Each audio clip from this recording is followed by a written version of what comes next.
ভারতের মেডিকেল ভর্তি পরীক্ষার নিটে একের পর এক প্রশ্নপত্র ফাঁসের ঘটনা লাখো শিক্ষার্থী ও অভিভাবকের আস্থা নড়বড়ে করে দিয়েছে।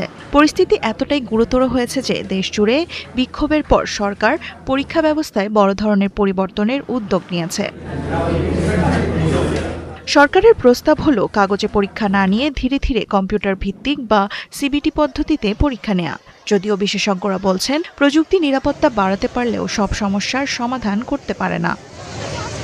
এর বড় উদাহরণ গত 2 বছরের ঘটনাই। 2024 সালে অভিযোগ ছিল প্রশ্নপত্র ছাপানোর পর পরীক্ষা কেন্দ্রে যাওয়ার পথে ফাঁস হয়েছিল।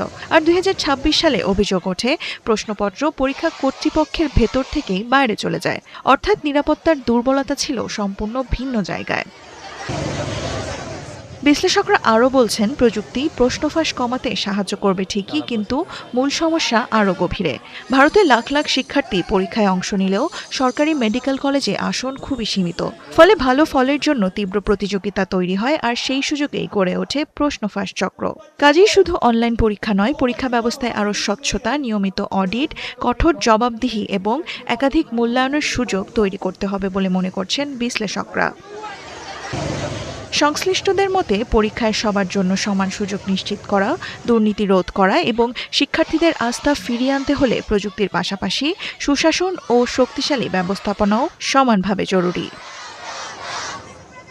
দেওয়ান মুবাশশিরা হোসেন, ৭১।